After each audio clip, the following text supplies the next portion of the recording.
ഇന്ന് വിചിത്രമായ ഒരു കേസാണ് ഇന്ന് നമ്മുടെ മനോരമ ന്യൂസ് ചാനൽ ഇങ്ങനെ പരന്നുകൊണ്ടിരിക്കുന്നത്. വേറെ ഒന്നുമല്ല, ഇത് കേട്ടപ്പോഴും ശരിക്കും പറഞ്ഞു കഴിഞ്ഞാൽ എനിക്കൊരു അതിശയം തോന്നുന്നു. എൻ്റെ മോനെ 30 വർഷം 30 വർഷം കഴിഞ്ഞിട്ടാണ് ഇപ്പോൾ കേസും കൊണ്ട് വരാൻ തോന്നിയത്. വേറൊരു കാര്യമുണ്ട്, എപ്പോൾ വേണമെങ്കിലും കേസ് കൊടുക്കാം. അതായത് ഈ കേസ് എന്ന് പറഞ്ഞു കഴിഞ്ഞാൽ എപ്പോൾ വേണമെങ്കിലും നമുക്ക് കേസ് കൊടുക്കാം. പക്ഷേ ഒരു അധ്യാപകനെതിരെയാണ് കേസ് കൊടുത്തിരിക്കുന്നത്. ഈ അധ്യാപിക പറയുന്ന വേറൊരു കാര്യം എന്താണെന്ന് വെച്ച് കഴിഞ്ഞാൽ +2 വിദ്യാർത്ഥിനികളെയും പിന്നെ ജോലി വാങ്ങിച്ചു കൊടുത്ത മറ്റുള്ള അധ്യാപികമാരെയും ഒക്കെ ഇയാൾ ഈ പരിപാടിക്ക് ഉപയോഗിച്ചിട്ടുണ്ട് എന്നുള്ള ഒരു വിചിത്രമായ ഒരു വാദമാണ് ഈ അധ്യാപിക പറയുന്നത്. പിന്നെ ഈ അധ്യാപിക പറയുന്ന മറ്റൊരു ആരോപണം എന്താണെന്ന് വെച്ച് കഴിഞ്ഞാൽ, ഞാൻ കല്യാണം കഴിഞ്ഞ് എൻ്റെ കൊച്ചുമായിട്ട് ജീവിക്കുമ്പോഴേ എന്നെ ഭീഷണിപ്പെടുത്തി ഭർത്താവിൻ്റെ അടുക്കുന്ന വിവാഹ മോചനം വാങ്ങിപ്പിച്ചു എന്നും പറയുന്നുണ്ട്. അതായത് ഇത് കൃത്യമായിട്ട് കേട്ടപ്പോൾ എൻ്റെ പൊട്ട മനസ്സിൽ തോന്നിയൊരു കാര്യമാണ്. അതായത് ചില സമയത്ത് ഇതാണ് എനിക്ക് ഓവർ ബുദ്ധിയാവുമായിരുന്നു. അന്നേരം ഞാൻ എല്ലാം പറഞ്ഞ് സത്യങ്ങളെല്ലാം അങ്ങ് വിളിച്ചു പറഞ്ഞു കളിയായിരുന്നു. അതായത് ഇവരെന്താ ചെയ്തതെന്ന് പറഞ്ഞു കഴിഞ്ഞാൽ ആവുന്ന കാലത്തൊന്നും ഇവർക്ക് വലിയ പ്രശ്നമായിട്ട് തോന്നിയിട്ടില്ല. പക്ഷെ ഇപ്പോഴെന്ന് പറഞ്ഞു കഴിഞ്ഞാൽ അത് കുറച്ച് നാണക്കേടിലേക്ക് പോകുമ്പോഴായിരിക്കാം ഇങ്ങനെയുള്ള സംഭവമായിട്ട് വന്നത് എന്നാണ് എനിക്ക് തോന്നുന്നത്. ഞാൻ പറഞ്ഞല്ലോ, ഒരു മനുഷ്യനെ ഇപ്പോഴെന്ന് പറഞ്ഞാൽ ഇല്ലാതാക്കാനോ അല്ലെങ്കിൽ ഇതാക്കാനോ ഒക്കെ എന്ന് പറഞ്ഞാൽ ഏറ്റവും നല്ലത് എന്ന് പറഞ്ഞാൽ ഈ ഒരു കേസാണ്. ഈ ഒരു കേസ് ഉണ്ടെങ്കിൽ പിന്നെന്ന് പറഞ്ഞാൽ അവിടെ തീർന്നു. വേറൊരു കാര്യമുണ്ട്, ഈ ഒരു കേസ് ഇപ്പോഴെന്ന് പറഞ്ഞാൽ ഒരു അഭിമാനമായിട്ട് കൊണ്ടു നടക്കുന്ന ആൾക്കാരും ഉണ്ട്. അപ്പോൾ ഇയാളെക്കാറ്റിയും കുറ്റം ചെയ്തത് ശരിക്കും പറഞ്ഞാൽ ഈ അധ്യാപികയല്ലേ. എന്താണെന്ന് വെച്ച് കഴിഞ്ഞാൽ ഇത്രയും വലിയൊരു ഗുരുതരമായ കുറ്റം അറിഞ്ഞിട്ടും ഇതുവരെ മിണ്ടാതിരുന്നിട്ടുണ്ടെങ്കിൽ ഈ അധ്യാപികയും കുറ്റക്കാരിയല്ലേ. അതുകൊണ്ട് ഞാൻ പറയുന്നത് എന്താ വെച്ചാൽ ആദ്യം തന്നെ പിടിച്ചിട്ട് ജയിലിടേണ്ടത് ഈ അധ്യാപികയാണ്. അതായത് കുട്ടികൾക്ക് മാതൃകയാകേണ്ട, അല്ലെങ്കിൽ കുട്ടികളെ നേർവഴിക്ക് നടത്തേണ്ട, കുട്ടികളെ ഇതാകേണ്ട ഈ അധ്യാപകന്മാരും ഇങ്ങനെ ചെയ്തു കഴിഞ്ഞാൽ കുട്ടികൾ ഏത് വഴിക്കാണ് കുട്ടികൾ പോവുക? നിങ്ങളൊന്ന് ആലോചിച്ച് നോക്ക്. അതുമാത്രവുമല്ല, ഇവനൊക്കെ പഠിപ്പിച്ച കുട്ടികളുടെ അവസ്ഥ എന്തായിരിക്കാം? പക്ഷെ അവിടെയുള്ള രക്ഷിതാക്കൾക്കൊക്കെ ഇത് അറിയാമായിരിക്കാം. പിന്നെ ഞാൻ പറഞ്ഞല്ലോ, ചില ആൾക്കാർക്ക് അങ്ങനെയാണ്. ഇങ്ങനെയുള്ള സംഭവങ്ങളൊക്കെ കേട്ട് കഴിഞ്ഞാൽ അയാളത് ചെയ്യും, അയാൾക്കെന്തോ ഒരു ലൈസൻസ് ഉള്ളത് പോലെയാണ്. അപ്പോൾ ഞാൻ പറഞ്ഞു വരുന്നത് എന്താണെന്ന് വെച്ചാൽ, ഇങ്ങനെയുള്ള കാര്യങ്ങൾ വരുമ്പോഴും പിന്നെ ഇതൊക്കെ കേൾക്കുമ്പോഴും നമുക്ക് തന്നെ ഒരു വെറുപ്പ് തോന്നുകയാണ്. അതായത് നമ്മുടെ സ്വീകരണ മുറിയിൽ വെച്ച് നമ്മളെ ടീമിൻ്റെ മുന്നിൽ നമ്മൾ ഇതൊക്കെ ഇങ്ങനെ കാണുമ്പോഴില്ല ശരിക്കും തൊലി ഉരിഞ്ഞു പോവുകയാണ്. അതായത് 3 പതിറ്റാണ്ടായിട്ട് ഈ സംഭവം നടന്നു വന്നിട്ട് ഇപ്പോഴാണ് പരാതിയുമായിട്ട് വരാൻ തോന്നിയത് എന്ന് പറഞ്ഞാൽ നിങ്ങൾ ആലോചിച്ച് നോക്കണം. അതിൻ്റെ ഒരു വിരോധാഭാസം നിങ്ങളൊന്ന് ആലോചിച്ച് നോക്കിയാട്ടെ. ആവുന്ന കാലത്തൊക്കെ എന്ന് പറഞ്ഞാൽ ചിലപ്പോൾ സുഖിച്ചതായിരിക്കാം. അത് കഴിഞ്ഞതിന് ശേഷം എന്നാൽ പിന്നെ ഒരു കാര്യം, ഇത്രയും കാലം ഞാൻ ഇതാണോ? ചിലപ്പോഴെന്ന് പറഞ്ഞാൽ ഇനിയിപ്പോൾ മക്കളെ കല്യാണമൊക്കെ ആകുമ്പോൾ എന്താണ് നിങ്ങളുടെ സ്ഥാനം അയാളുടെ എടുക്കാന്ന് ചോദിക്കുമ്പോൾ ആൾക്കാരോട് പറയാൻ കഴിയുക, എന്നെ ഇതാക്കിക്കൊണ്ടിരിക്കാന്ന് പറയാൻ കഴിയുക, ഇതും ചെയ്യാൻ കഴിയില്ല. അപ്പം അങ്ങനെയൊക്കെ എനിക്ക് തോന്നുന്നത് എന്താണെന്ന് വെച്ച് കഴിഞ്ഞാൽ, ഈ കല്യാണം ഇപ്പോഴും മക്കളെല്ലാം വളർന്നപ്പോഴും കുറച്ച് സ്റ്റാറ്റസ് കൂടി, അതുകൊണ്ട് തന്നെ എന്ന് പറഞ്ഞാൽ ഇയാൾ ഒഴിവാക്കാൻ വേണ്ടിയിട്ട് എന്നാൽ കിടക്കട്ടെ ഒരു കേസ് എന്ന് വിചാരിച്ചിട്ട് അങ്ങ് കൊടുത്തതായിരിക്കാം. അല്ലാതെ എന്ന് പറഞ്ഞാൽ നമുക്കറിയില്ല കേട്ടോ. ഇന്ത്യയിലെ പുറകിൽ ഉയ്യൻ്റെ മോനെ 30 വർഷം എന്ന് പറഞ്ഞു കഴിഞ്ഞാൽ ഇപ്പോഴാണോ ഈ സ്ത്രീക്ക് തോന്നിയത്? ആരോപണങ്ങൾ വേറെയും +2 കുട്ടികളാ, അതുപോലെ തന്നെ ജോലി വാങ്ങിച്ചു കൊടുത്തിട്ട് വേറെ അധ്യാപികമാരാ, എത്ര കുടുംബങ്ങളെയാണ് അപ്പോൾ നശിപ്പിച്ചിട്ടുണ്ടാവുക. അതിനൊക്കെ ഈ സ്ത്രീയും കൂടി കൂട്ടുവെക്കുകയല്ലേ ചെയ്തത്. ഈ സ്ത്രീ കൃത്യമായിട്ട് കൂട്ടുനിന്ന് അന്നെന്നാ ഈ സ്ത്രീക്ക് വിളിച്ചു പറഞ്ഞൂടെ, ഇയാളിങ്ങനെ ചെയ്യുന്നുണ്ടെന്ന് വിളിച്ചു പറഞ്ഞൂടെ? അതുകൊണ്ട് ഞാൻ പറയുകയാണ്, പണ്ടത്തെ മാതൃക അധ്യാപനങ്ങളിൽ ഇപ്പോൾ പോയാടുന്ന്. ഇപ്പം അധ്യാപകന്മാരെന്ന് പറഞ്ഞു കഴിഞ്ഞാൽ ചിലതൊക്കെ എന്ന് പറഞ്ഞാൽ ഭയങ്കരമായിട്ടുള്ള കോഴികളാണ്. അതാണ് നിങ്ങൾ മനസ്സിലാക്കേണ്ടത്. അപ്പോൾ എല്ലാ അധ്യാപകന്മാരെയും ഇപ്പോൾ വിശ്വസിക്കാനും കഴിയില്ല.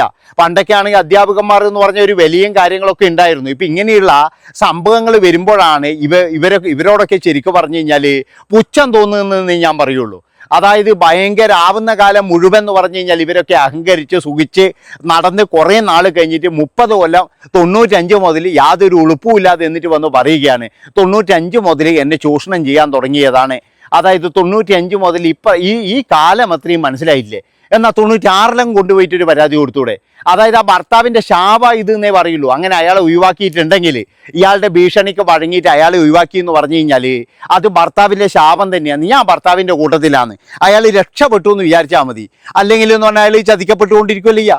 അതുകൊണ്ടാണ് ഞാൻ പറഞ്ഞത് ആ ഭാഗ്യവാനാണ് അയാൾ. കാരണം എന്താണെന്ന് വെച്ചാൽ അയാൾ ഏതായാലും ചതിന്ന് അന്നേ ഒഴിഞ്ഞതുകൊണ്ട് അയാൾക്ക് വേറൊരു കുടുംബം കിട്ടിയിട്ടുണ്ടാകും. അപ്പോൾ ഞാൻ പറഞ്ഞു വരുന്നത് എന്താണെന്ന് വെച്ച് കഴിഞ്ഞാൽ ഇങ്ങനെയുള്ള പ്രഹസനങ്ങൾക്ക് നിൽക്കാതെ നിങ്ങൾക്ക് എന്തെങ്കിലും ഒരു ബുദ്ധിമുട്ട് ഒരുത്തൻ്റെ അടുക്കുന്നത് തോന്നിക്കഴിഞ്ഞാൽ ഒന്നുകിൽ നമ്മുടെ കാലിൻ്റെ ചെരുപ്പ് നോക്കുക, അല്ലെങ്കിൽ എന്ന് പറഞ്ഞാൽ നമ്മൾ നേരിട്ട് ആ നിമിഷം തന്നെ പോയിട്ട് പരാതി നൽകുക.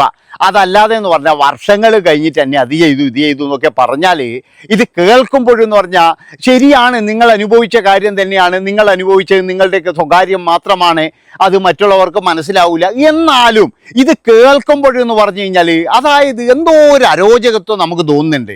കുറേ നാൾ കഴിഞ്ഞിട്ട് ഇതിങ്ങനെ ഇത് കൊടുക്കുക.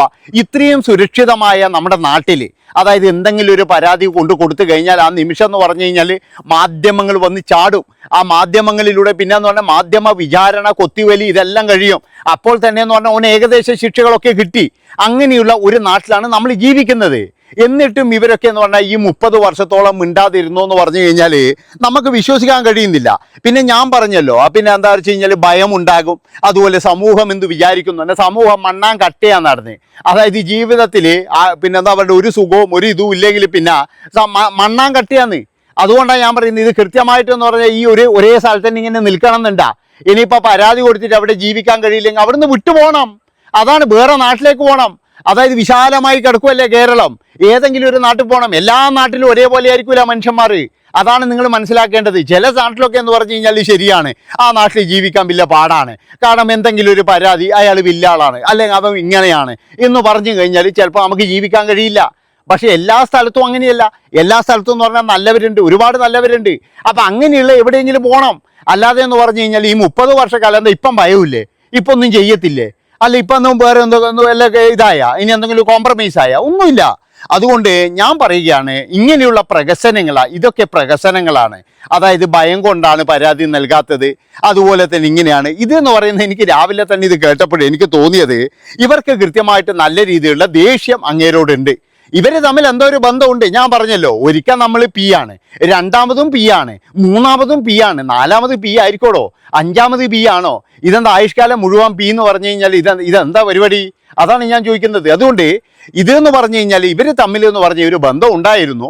കുറേ നാൾ കഴിഞ്ഞപ്പോൾ ഇവരങ്ങ് തെറ്റി.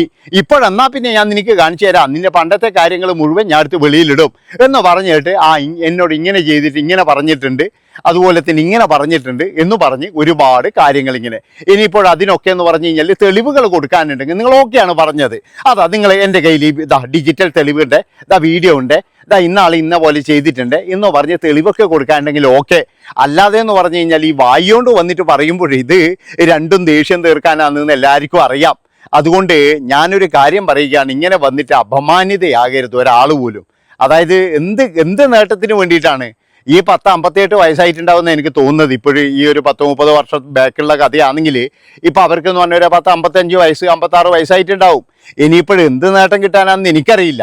അതുകൊണ്ട് എനിക്ക് പറയാനുള്ളത് ഇങ്ങനെ പോകുന്നവരോടാണ്. നിങ്ങൾ ആദ്യം തന്നെ നിങ്ങൾക്ക് ഇഷ്ടമില്ലാതെ ഏതെങ്കിലും ഒരുത്തൻ നിങ്ങളുടെ മേലെ കൈ വെച്ചിട്ടുണ്ടെങ്കിൽ ആ നിമിഷം തന്നെ പ്രതികരിക്കണം. അവിടെ അവൻ്റെ ജോലി പോകും, അല്ലെങ്കിൽ എനിക്കിവിടെ ജീവിക്കാൻ കഴിയില്ല, എൻ്റെ ഭർത്താവിനെ കൊലപ്പെടുത്തും എന്ന് പറഞ്ഞിട്ടാണ് എന്നൊക്കെ പറഞ്ഞിട്ടുണ്ടെങ്കിൽ അത് നിങ്ങളുടെ മണ്ടത്തരമാണ്. കാരണം എന്താ വെച്ചാൽ ഇവിടെ ഒരുത്തനുമാണ് നിങ്ങളുടെ ഭർത്താവിൻ്റെ കൈ മാങ്ങ വരിക്കാനൊന്നും പോവില്ല. അത് നിങ്ങൾ ആദ്യം മനസ്സിലാക്ക്. അയ്യോ എൻ്റെ ഭർത്താവിന് ഇതിനും നല്ലത് ആ ഭർത്താവ് ചാകുന്നതിന് എനിക്ക് പറയാനുള്ളൂ പറഞ്ഞു. കാരണം ഇത്രയും ഒരു ഗതികെട്ട ഒരു ഭർത്താവ്, അതിനെ പറ്റിയില്ല വീട് വേറെയുണ്ട് കേട്ടോ, വേറെ എന്ന് പറയാനുണ്ട്. അത് ഇതിലും വലിയ കഷ്ടമാണ് നടന്ന്. മലയാളികൾ ഇങ്ങനെ ആയിപ്പോയില്ല. ചില സമയത്ത് വിവരവും വിദ്യാഭ്യാസവും ഉള്ള അധ്യാപകന്മാരും ഇങ്ങനെ പെരുമാറിക്കഴിഞ്ഞാൽ സാധാരണ ജനങ്ങളുടെ അവസ്ഥ എന്താണ്? അതാണ് ഞാൻ ചോദിക്കുന്നത്. അപ്പോൾ എല്ലാവരും ഒന്ന് ഹൈപ്പ് ചെയ്ത് നിങ്ങളുടെ അഭിപ്രായങ്ങളും നിർദ്ദേശങ്ങളും ഒക്കെ ഒന്ന് പറ. ഞാൻ ഇതിൻ്റെ അകത്ത് പേരും നാടൊന്നും പറയുന്നില്ല കേട്ടോ. കാരണം എന്താ വെച്ചാൽ അങ്ങനെ പറയാൻ പാടില്ല എന്നാണ്. എന്താണെന്ന് വെച്ച് കഴിഞ്ഞാൽ ഇപ്പം നമ്മുടെ നിയമവും കാര്യങ്ങളിലും അങ്ങനെയാണ്, ഭയങ്കര ശക്തമാണ്. അതുകൊണ്ട് തന്നെ എന്ന് പറഞ്ഞാൽ അങ്ങനെ പറഞ്ഞിട്ട് പുലിപാല് പിടിക്കാൻ ഞാൻ നിൽക്കില്ല കേട്ടാ. ഞാൻ ഫോട്ടോയും വെക്കില്ല, ആളെ പേരും പറയില്ല, നാടും പറയില്ല. നിങ്ങൾക്ക് എല്ലാവർക്കും അറിയാം. Bye bye.